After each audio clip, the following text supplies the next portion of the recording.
Hello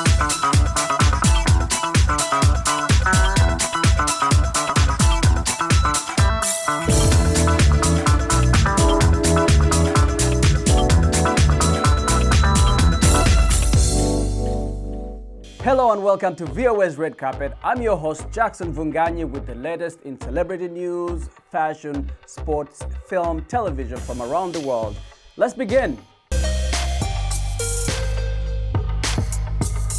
And we'll start off with news of a new Ario in town. And chances are Halle Bailey of Chloe x Halle grew up singing in the shower, and that might have been good preparation for her new gig, Ario in Disney's upcoming live-action Little Mermaid. Bailey is known for the R&B group she shares with her sister Chloe, who are signed to Beyonce's Parkwood Entertainment label. The live-action Little Mermaid will include original songs from the 1989 animated hit, as well as new tunes from original composer Alan Menken and Hamilton creator Lin-Manuel Miranda. This is the first time Disney has cast a woman of color as a character originally written to be white. Bailey has drawn support from stars like Mariah Carey, Halle Berry, and Janelle Monáe. But there has also been some social media backlash with the hashtag #NotMyArio from people not accepting a black woman in the role. In a lengthy open letter posted on social media, the Freeform network says that while the story's original author was Danish, the character of Ariel is a work of fiction and, quote, Danish mermaids can be black because Danish people can be black, end quote. And let's keep it going with another live-action Disney princess film. The first teaser for the live-action Mulan has been released, introducing actress Yifei Lui training to become a warrior. The epic follows a young woman who risks everything out of love for her family and her country. Disney released the animated film Mulan in 1998, and the live-action version, directed by Nikki Caro, is set to hit theaters in March of 2020. We see you're a good wife. These are the qualities we see in Mulan.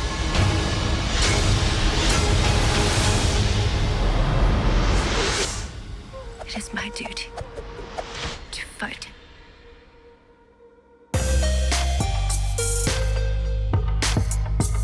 The African film industry has made tremendous changes in recent years, with more women writing, producing, and directing films. And one female producer from Uganda was among the talent recognized at this year's Africa Film Festival in Dallas, Texas. VOA's Red Carpet's Mkamiti Kibayasi was there and has this story. Let's check it out.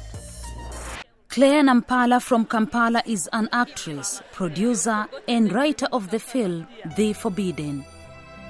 The film tells the story of Diane, an African girl who grew up with a single mother. Diane later found her father after her mother passed away, and he ended up sexually abusing her.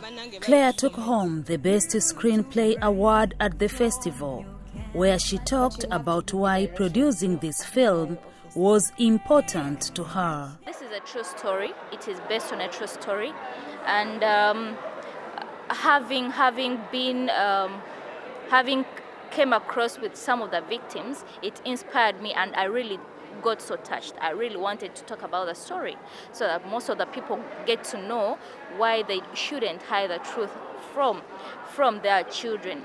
Claire also discussed how every female artist can create empowering stories, but those stories can't be shared until women come forward.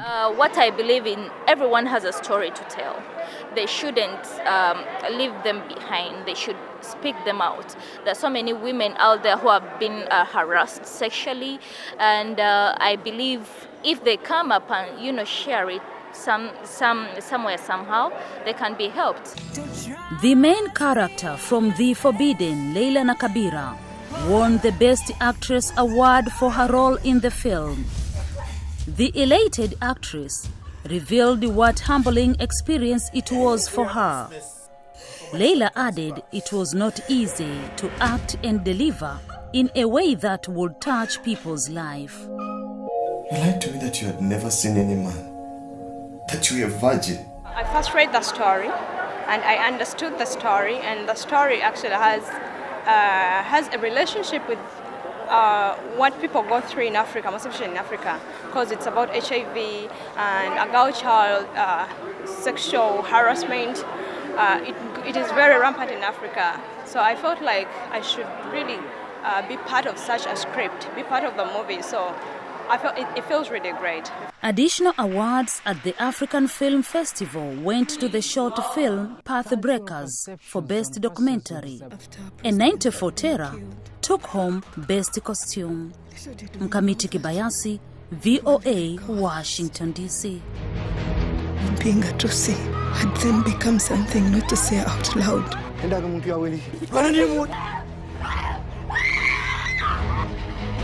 But we were horrified by everything.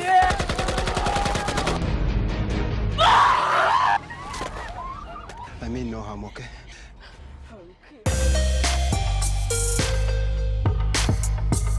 Winning their second straight Women's World Cup in France, celebrations for US players included chants of Eco Pay, and tournament Golden Boot winner Megan Rapinoe says the team had that support and agrees that it is time that women footballers are treated the same as men.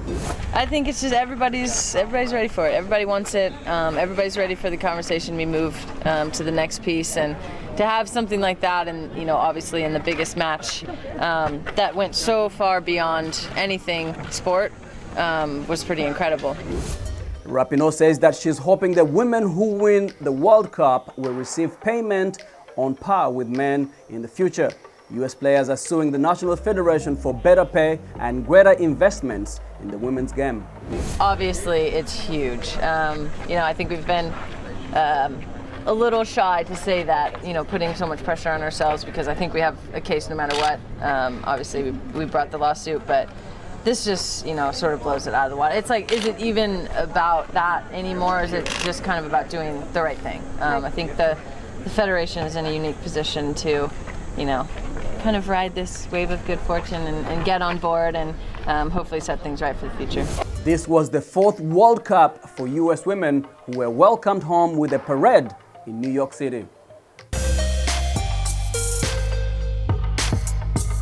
Stevie Wonder surprised concert-goers in London by announcing that he will take a break from performing so that he can receive a kidney transplant. The 69-year-old music legend made the announcement after performing Superstition at the end of a packed British summertime concert in London's sprawling Hyde Park. Stevie Wonder said that he was speaking out to squash rumors and sought to reassure fans that he would be okay. Quote, "I'm going to be doing 3 shows, then taking a break," he said. "I'm having surgery. I'm going to have a kidney transplant at the end of September of this year." He said a donor had been found and that he would be fine, drawing cheers from a devoted crowd of tens of thousands. "I came here to give you my love and to thank you for yours," he said. "You ain't gonna hear no rumors about us. I'm good." Idris Elba has taken to social media to rebut claims by 2 writers who worked on his new play, Tree, that they were pushed off amid intimidation and disrespect. Writing on the website Medium, Tori Allen Martin and Sarah Henley say that despite working on the theater production for 4 years, they were not credited for their work. British star Elba posted a lengthy response describing the origin of the project and how it progressed. He states that the duo were acknowledged in the foreword of the play's program, adding that they left the production willingly as it took a new direction. Idris Elba said, quote, "Tori and Sarah decided they didn't want to pursue the early thoughts and declined to work any further on the project. This is not uncommon in the development process," he writes. "They expressed their reasoning and we respected their decision. We were left without any writers and had to start very quickly." People with disabilities often find it difficult to participate in the arts and to develop skills to make a living. But a program in Washington is helping artists with special needs get the kind of training they need to develop their skills and to earn an income. VOA's Rande Wikaskana has more about the nonprofit group Art Enables. Every week, Mina Mahmoudi helps her son paint. It's part of Payman Yazini's life after a terrible accident years ago. Actually, my son, Payman, he was involved in car accident and his traumatic brain injury at 13, which impaired his mobility and speech.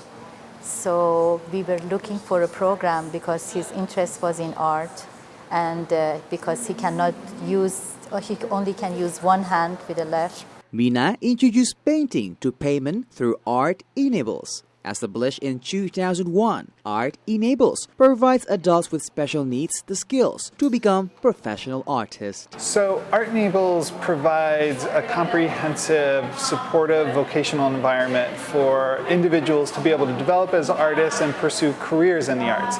So there's sort of three parts to our model. The first part is our Studio Arts program, which allows our artists to come into a professional studio space to make, create, experiment, and to really develop their artistic viewpoint and to be able to develop their work. We also have a gallery and exhibitions program where we promote and represent the artists through exhibition and sale opportunities. Artists over 18 years old who experience a broad range of developmental and cognitive disabilities as well as mental health challenges may join the program. Their work is so impressive. Some of the artwork has sold for hundreds of dollars. And this one is Payman's Show His Heart. Look at my beautiful heart.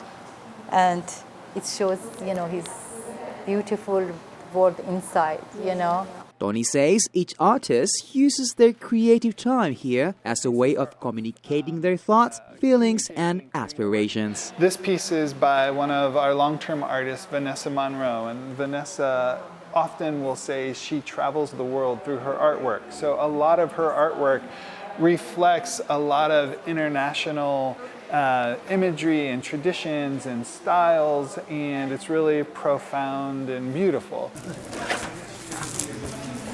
This one I like. And for some, it provides some source of income that may not otherwise be available. A key element of the program, since U.S. government figures show that last year, just 20% of those with special needs had access to employment. And speaking of art and disabilities, artists in London raised money and awareness for the charity Nod of Robins, which is dedicated to music therapy.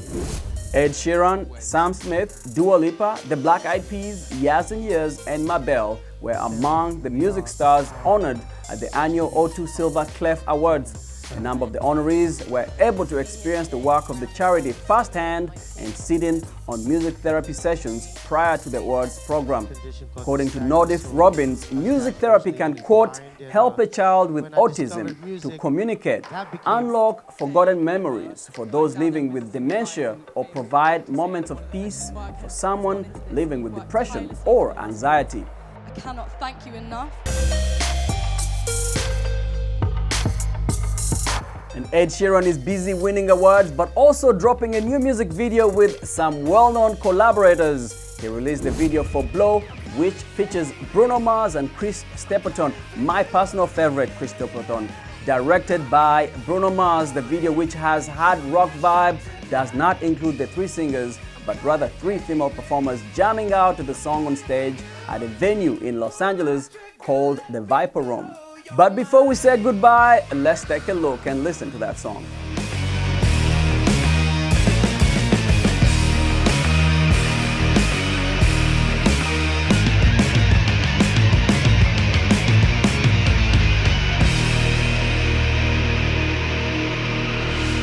And thanks for watching VOA's Red Carpet. I'm your host Jackson Vunganyi. For more entertainment news, check us out at www.voanews.com or on Facebook, Instagram, and at YouTube. Check out our channels, subscribe and share. Until next time, everyone, bye-bye.